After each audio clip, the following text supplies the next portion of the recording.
শুধু শুল্ক ইস্যুতে নেপালের বাজার ধরতে পারছে না বাংলাদেশ। ভারত চীনের আধিপত্য কমাতে এ মাসেই হতে পারে বাণিজ্য চুক্তি, চালু হবে পণ্যবাহী রেলও। স্থিতিশীল দেশের ভোগ্যপণ্যের বাজার, আন্তর্জাতিক বাজারে বুকিং রেট কমায় প্রভাব। রমজানের আগে দাম কমায় সাধারণ মানুষের স্বস্তি। রাজশাহীতে আমের মুকুলে পোকার আক্রমণ, ভালো ফলন নিয়ে দুশ্চিন্তায় বাগান মালিকরা, কীটনাশক দেওয়ার পরামর্শ।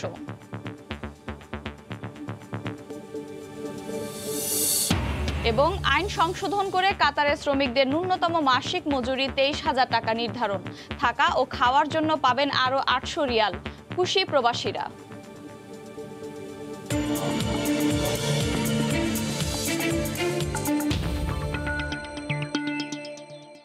দেখছিলেন শিরোনাম। আমন্ত্রণ জানাচ্ছি দেশ ও দেশের বাইরের অর্থ বাণিজ্যের নানা খবর নিয়ে আমাদের নিয়মিত আয়োজন এ সময়ের বাণিজ্যে। আপনাদের সঙ্গে আছি আমি আফরোজা মৌটুসী। করোনায় স্বাস্থ্যবিধি মানতে জনগণকে সচেতন করতে মাস্ক বিতরণ কর্মসূচি হাতে নিয়েছে প্রশাসন। এ নিয়ে জানতে চট্টগ্রাম নগরীর সিআরবি এলাকায় আছেন কমল দে, সরাসরি যাচ্ছি তার কাছে। কমল। ধন্যবাদ মৌটুসী। বন্দরনগরী চট্টগ্রামের 16 থানা এলাকায় একযোগে শুরু হয়েছে পুলিশের করোনা ভাইরাস প্রতিরোধে মাস্ক বিতরণ এবং মাস্ক নিয়ে সচেতনতা সৃষ্টি। এবং আগাজকে তারা কিন্তু সচেতনতা সৃষ্টি করবে, তারা মাস্ক বিতরণ করবে এবং জনগণকে উদ্বুদ্ধ করবে মাস্ক ব্যবহারের জন্য। এরপর আগামীকাল থেকে তারা কঠোর আন্দোলনে নামবে বলে জানিয়েছেন সিএমপি কমিশনার সালেহ মোহাম্মদ তানভীর। যে 16 থানার যে বিভিন্ন প্রোগ্রাম হচ্ছে তাতে একযোগে এক ধরনের কার্যক্রম, তারই অংশ হিসেবে কোতোয়ালি থানার কার্যক্রমটি চলছে সিআরবি শিরিষতলা। মূলত কমিউনিটি পুলিশিং, বিট পুলিশিং এর মাধ্যমে তারা সেই সচেতনতা কাজটি করবে। সে কাজের সে অনুষ্ঠান চলছে, সে অনুষ্ঠানের প্রধান অতিথি হিসেবে রয়েছেন কিন্তু সিএমপি কমিশনার সালেহ মোহাম্মদ তানভীর সহ ঊর্ধ্বতন পুলিশ কর্মকর্তা রয়েছে। এখানে কিন্তু আমরা দেখতে পাচ্ছি বিট পুলিশিং, কমিউনিটি পুলিশিং এর সদস্যরা রয়েছেন এবং তারা যেমন সচেতন করবেন সাধারণ মানুষকে, ঠিক আগামীকাল থেকে যে অভিযানটি শুরু হবে সিএমপির, সেই অভিযানে তারা কিন্তু অংশ নেবেন, অর্থাৎ সাধারণ মানুষকে তারা মাস্ক পরতে বাধ্য করবেন।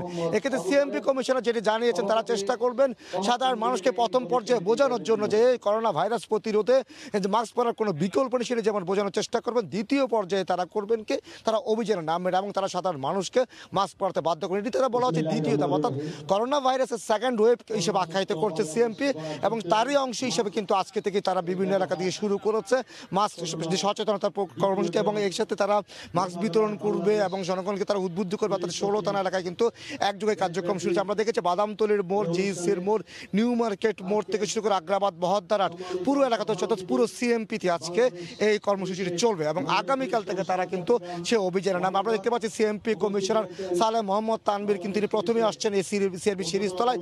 এরপর তিনি নগরীর প্রতিটি গুরুত্বপূর্ণ মোড়ে যাবেন, যে মোড়গুলিতে পুলিশ সদস্যরা সেই সচেতনতা কার্যক্রম চালাচ্ছে। আপনারা জানেন সারা দেশে কিন্তু একযোগে কার্যক্রম শুরু হয়েছে। আইজি বেনজির আহমেদের নির্দেশ দিয়েছেন যে পুলিশকে এগিয়ে আসতে হবে করোনা ভাইরাস প্রতিরোধে, অর্থাৎ প্রথম ওয়েভ মোকাবেলা যেমন পুলিশ বড় ধরনের ভূমিকা রেখেছিল, এখন ঠিক যে সেকেন্ড ওয়েভ চলছে সেই সেকেন্ড ওয়েভের মোকাবেলা পুলিশকে বড় ধরনের ভূমিকা রাখতে হবে।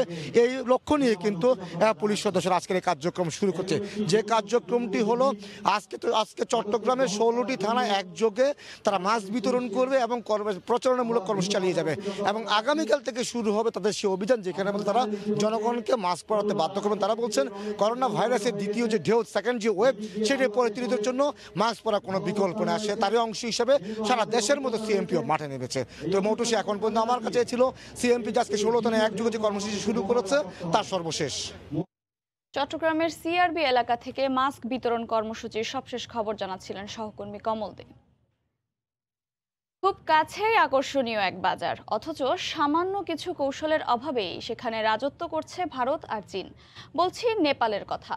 সুযোগ থাকলেও দেশটির সঙ্গে বাণিজ্য এখনও আটকে আছে মাত্র কয়েক মিলিয়ন ডলারে। সরকার বলছে এ মাসের মধ্যেই হবে অগ্রাধিকারমূলক বাণিজ্য চুক্তি। চেষ্টা চলছে মোহনপুর সীমান্ত দিয়ে নেপালে রেল চালুরও, যদিও ব্যবসায়ীরা বলছেন শুল্ক করের বাধা না কাটলে বাড়বে না আঞ্চলিক বাণিজ্য। জুবায়ের ফয়সালের রিপোর্ট। একটা বাজারে বিক্রেতাদের মধ্যে কেউ পণ্য বেচে বিনা শুল্কে, আর কেউ 10 থেকে 20% শুল্কে। এক্ষেত্রে শুল্কবিহীন দোকানেই ছুটবেন ক্রেতা। ঠিক এমনই অবস্থা বাংলাদেশ নেপাল বাণিজ্য সম্পর্কের। অবস্থানগত সুবিধার পুরো ফায়দা বাংলাদেশ নিতে পারছে না একমাত্র শুল্ক বাধাতেই। মূলত পর্যটনের ওপর ভর করে গড়ে ওঠা নেপাল এখনও বেশ পিছিয়ে কৃষি উৎপাদন আর শিল্পায়নে। এখানেই আধিপত্য ভারত আর চীনের।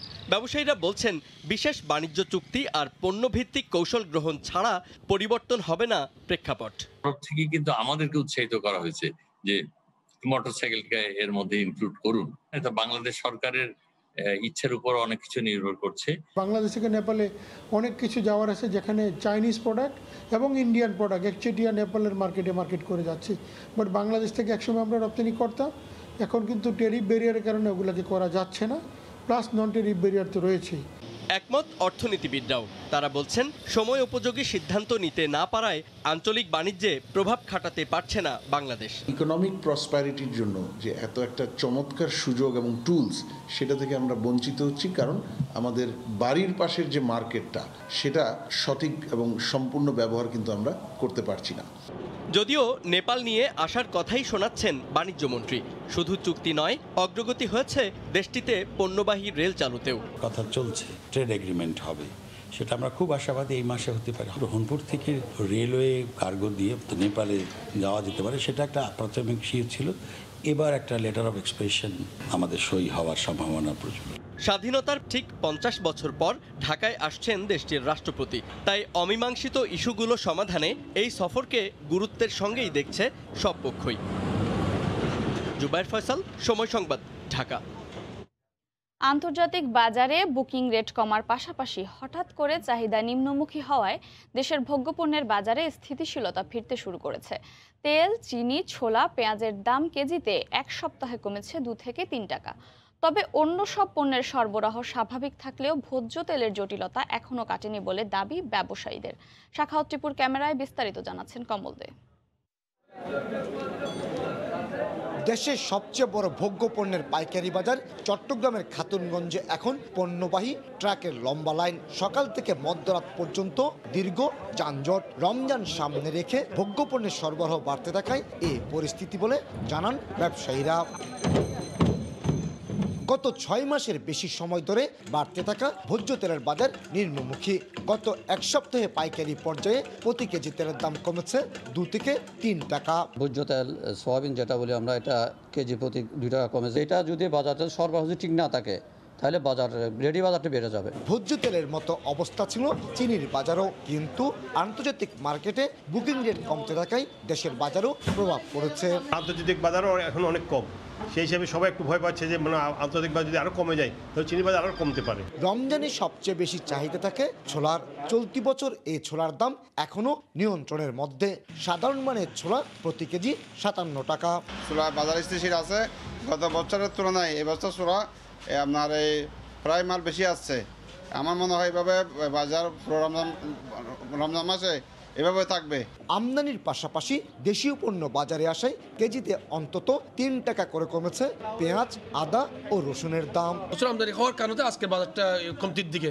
আশা করি আমরা আগামী রমজান মাসে রমজান এবং রমজান আগে পর্যন্ত বাড়ার কোনো সম্ভাবনা নেই।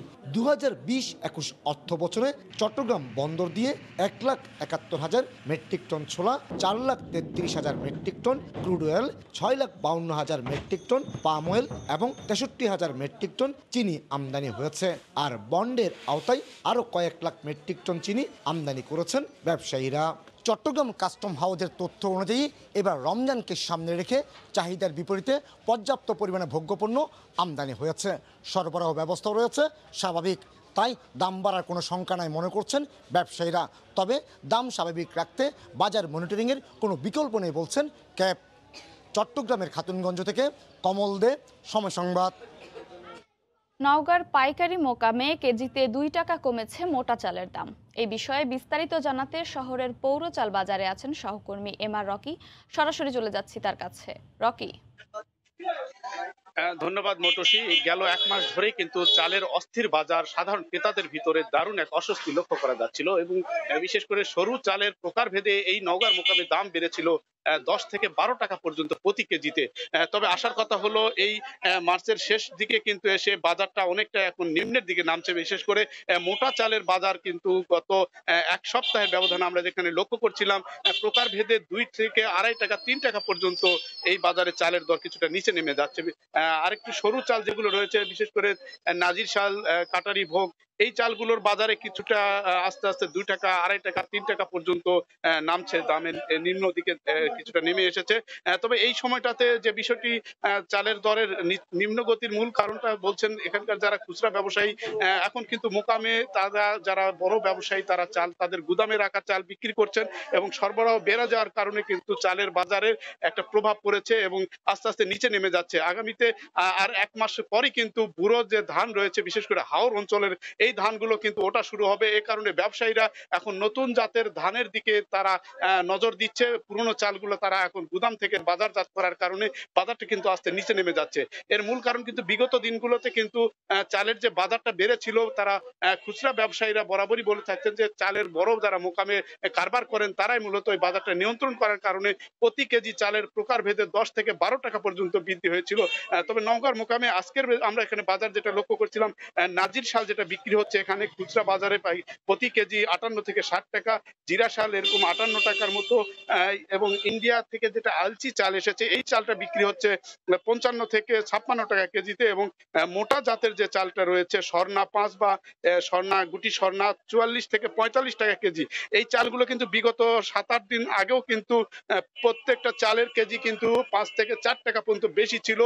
তবে সাধারণ ক্রেতাদের ভিতরে এখন কিন্তু একটা স্বস্তি লক্ষ্য করা যাচ্ছে বাজারটা নিচে নেমে যাওয়ার কারণে। তারা বলছেন এরকম একটা বাজার কিন্তু তারা এই মুহূর্তে আশা করছেন। চালের ঊর্ধ্বমুখী বাজার তাদের জন্য কিন্তু আয়ের হিসাব মিলাতে অসহনীয় একটা কষ্টের মধ্যে ছিলেন, এমন কথা কিন্তু সাধারণ ক্রেতাদের মুখ থেকে পাচ্ছিলাম। তো সব মিলে চালের বাজারটা নিচে নেমে যাওয়ার কারণে কিছুটা স্বস্তি ফিরেছে সাধারণ ক্রেতাদের মাঝে। তো এই ছিল মটুসি নওগাঁর মোকামের চালের খোঁজখবর আমার কাছে। নওগাঁর পাইকারি মোকামে কেজিতে 2 টাকা কমেছে মোটা চালের দাম। এ বিষয়ে বিস্তারিত জানাচ্ছিলেন সহকর্মী এমআর রকি। নাটোরের হাট বাজারে উঠতে শুরু করেছে চারা জাতের নতুন পেঁয়াজ। প্রতিমণ নতুন পেঁয়াজ 1200 থেকে 1300 টাকায় বিক্রি হচ্ছে। তবে কৃষকদের ন্যায্য মূল্য নিশ্চিত করতে আগামী আগস্ট মাসের আগে বিদেশ থেকে পেঁয়াজ আমদানি না করতে কৃষি মন্ত্রণালয়কে অনুরোধ জানিয়েছে স্থানীয় কৃষি বিভাগ। নাটোর প্রতিনিধি আল মামুনের তথ্য ও ছবি দিয়ে রিপোর্ট। কন্দ জাতের পেঁয়াজ শেষ হওয়ার মুহূর্তে নাটোরের হাট বাজারে আসতে শুরু করেছে চারা জাতের পেঁয়াজ। কন্দ জাতের পেঁয়াজ 8 থেকে 900 টাকা মন বিক্রি হলেও চারা জাতের পেঁয়াজ বিক্রি হচ্ছে 1300 টাকা পর্যন্ত। প্রতি বিঘা জমিতে সার, সেচ ও শ্রমিক বাবদ পেঁয়াজ উৎপাদনে খরচ হয় 60 থেকে 65 হাজার টাকা। আবহাওয়া ভালো থাকলে প্রতি বিঘায় 65 থেকে 70 মন পেঁয়াজ উৎপাদনের আশা করছেন কৃষকরা। এবার বৃষ্টি কম হওয়াতে পেঁয়াজ উৎপাদনটা আলহামদুলিল্লাহ খুব ভালো হয়েছে। গাড়ার পেঁয়াজ আইলেও অল্প আসে 1200 টাকা কিনা বেচা হচ্ছে। আমটা 40-45 টাকা থাকে, তাহলে আমাদের খরচটা ঠিকভাবে উঠে যাবে। স্থানীয় কৃষি বিভাগ বলছে চলতি বছর 4613 হেক্টর জমিতে পেঁয়াজ আবাদের লক্ষ্যমাত্রা নির্ধারণ করলেও উৎপাদন হয়েছে 4801 হেক্টর জমিতে। কৃষকদের ন্যায্য মূল্য নিশ্চিত করতে আগামী আগস্ট মাস পর্যন্ত বিদেশ থেকে পেঁয়াজ আমদানি না করার আহ্বান কৃষি কর্মকর্তার। হারভেস্টিং পিরিয়ড থেকে শুরু করে আমাদের আগামী আগস্ট মাস পর্যন্ত যদি আমাদের বিদেশ থেকে আমদানি যেটা সেটি বন্ধ থাকে তাহলে পরে আমাদের দেশের উৎপাদিত পেঁয়াজ আমাদের দেশের কৃষকরা ন্যায্য মূল্য পাবে। পেঁয়াজের উৎপাদন বৃদ্ধি করতে চলতি বছর নাটোর জেলায় 72 লাখ টাকার প্রণোদনা দিয়েছে সরকার।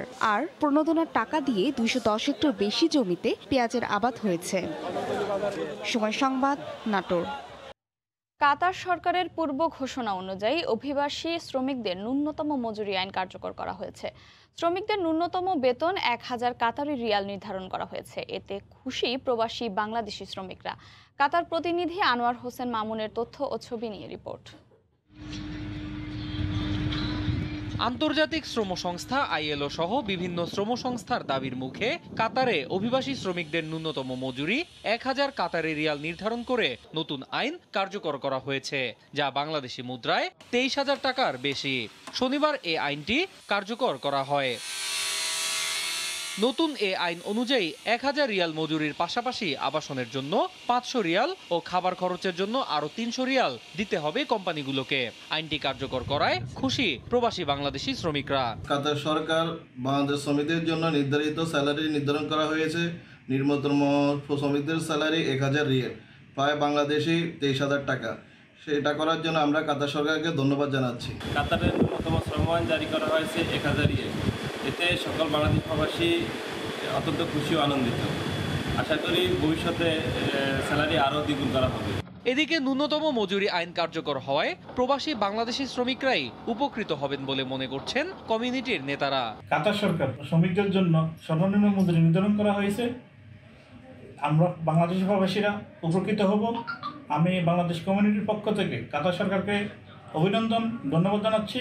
2022 সালের ফুটবল বিশ্বকাপের আয়োজক দেশ কাতার। দেশটিতে চলছে বিশাল কর্মযজ্ঞ, আর এই কর্মযজ্ঞে নিয়োজিতদের অধিকাংশই অভিবাসী শ্রমিক।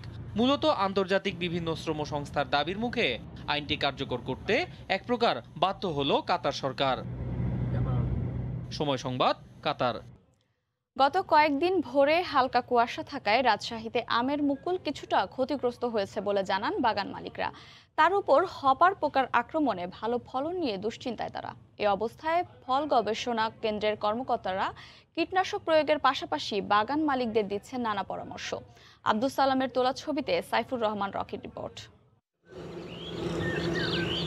রাজশাহী অঞ্চলের আম বাগানগুলো মুকুলে মুকুলে ছেয়ে গেছে। সোনারাঙা মুকুলের গন্ধে মৌ মৌ করছে এখানকার বাতাস। এরই মধ্যে অনেক বাগানে আমের গুটি দানা বাঁধতে শুরু করেছে। তবে অব্যাহতভাবে তাপমাত্রা বাড়ার পর গেল কয়েকদিন ভোরে হালকা কুয়াশা পড়েছে। প্রকৃতির এমন আকস্মিক পরিবর্তনের ফলে আমের মুকুল ক্ষতিগ্রস্ত হয়েছে বলে জানান বাগান মালিকরা। এখন তো মুকুল এসেছে, আমরা তো যত্ন করছি, বলা যাচ্ছে না কি হবে লাস্ট পর্যায়ে। এখন গুটি আসছে, এখন দেখা যাক কি হয়। মুকুলের গুঠিয়ে হয়েছে, যেগুলি নাই ঘর গুঠিয়ে কমপ্লিট হয়ে গেছে, ফুলটা জড়িয়ে দিচ্ছে। তাল্লা ভর সাহেবের আমের ফলন ভালো আছে। এছাড়া পোকার আক্রমণ দুশ্চিন্তায় ফেলেছে আম বাগান মালিকদের। অনেক মুকুল ঝরে গেছে, আরও পোকামাকড় আছে। কয়েকদিন কুয়াশার কারণে যে আমের মুকুলটা নষ্ট হয়ে গেছে, এখন ভালো ফলনের জন্য আমরা খুব চিন্তিত। এই অবস্থায় কীটনাশক প্রয়োগ সহ নানা পরামর্শ দিচ্ছেন ফল গবেষণার সাথে জড়িত এই কর্মকর্তা। মুকুল পূর্ণাঙ্গভাবে ফুটে গেছে এবং মোটামুটি পলিনেশন অনেকটা কমপ্লিট। কিছুদিনের মধ্যে গুটিও তৈরি হয়ে যাবে এবং বাকি মুকুল এমনিতে ঝরে যাবে। এটা নিয়ে এখন আর টেনশনের কিছু কারণ নাই। শুধু যদি রোগের উপদ্রব খুব বেশি যদি না দেখে তাহলে আর স্প্রে দেওয়ার কোনো দরকার নেই। কৃষি সম্প্রসারণ অধিদপ্তরের দেয়া তথ্য মতে জেলার প্রায় 18,000 হেক্টর জমির বাগানে 2.25 লাখ মেট্রিক টন আম উৎপাদনের লক্ষ্যমাত্রা নির্ধারণ করা হয়েছে। সাইফুর রহমান রকি, সময় সংবাদ, রাজশাহী।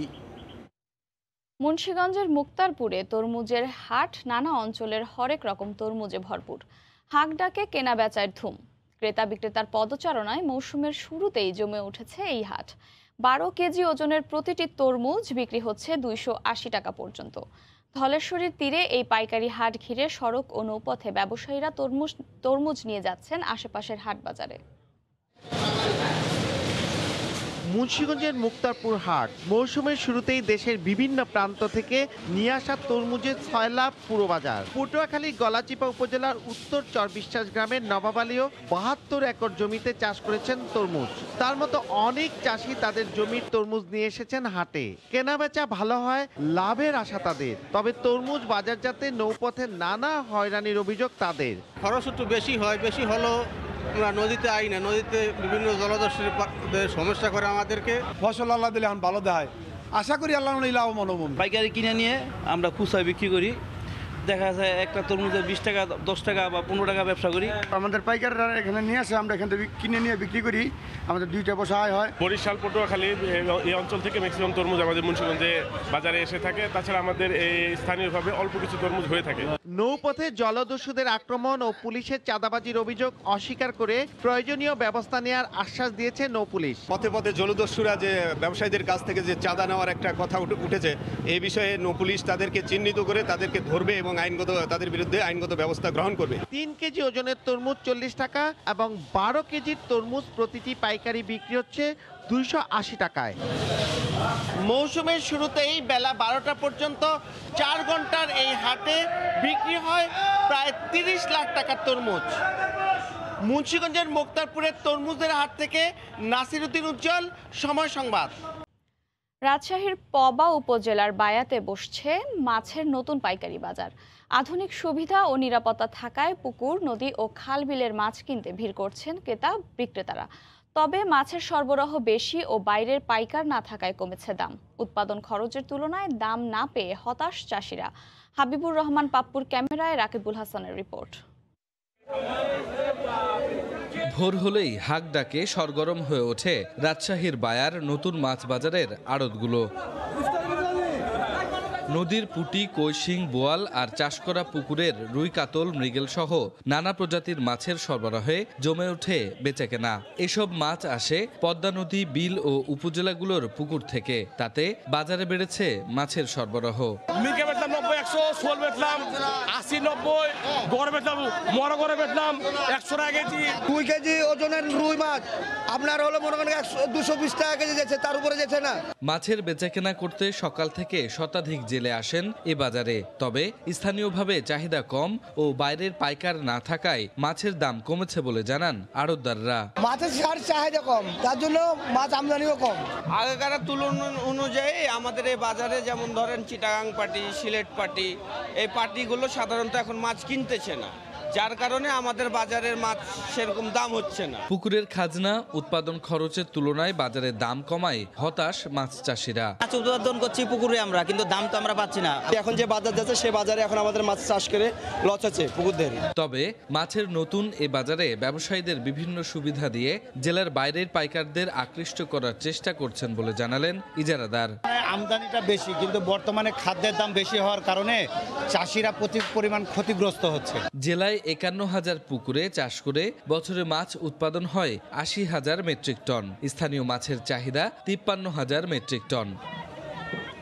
রাকিবুল হাসান, সময় সংবাদ, রাজশাহী।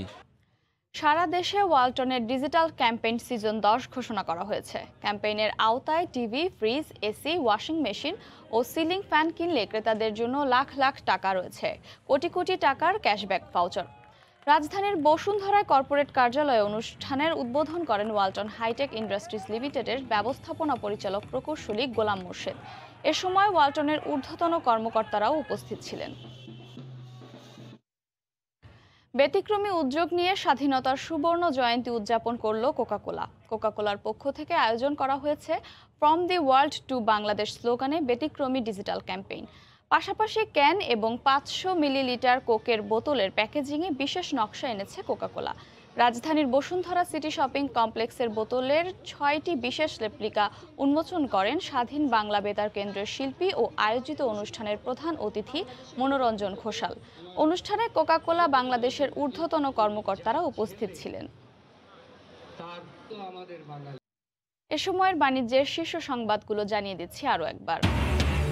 শুধু শুল্ক ইস্যুতে নেপালের বাজার ধরতে পারছে না বাংলাদেশ। ভারত চীনের আধিপত্য কমাতে পণ্যবাহী রেল চালুর উদ্যোগ। এ মাসেই হতে পারে বাণিজ্য চুক্তি।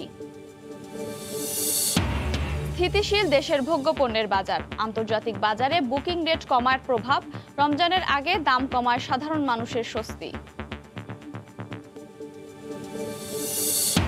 এবং আইন সংশোধন করে কাতারে শ্রমিকদের ন্যূনতম মাসিক মজুরি 23,000 টাকা নির্ধারণ। থাকা ও খাওয়ার জন্য পাবেন আরও 800 রিয়াল। খুশি প্রবাসীরা। এ ছিল এ সময়ের বাণিজ্যের সঙ্গে থাকুন সময়ের।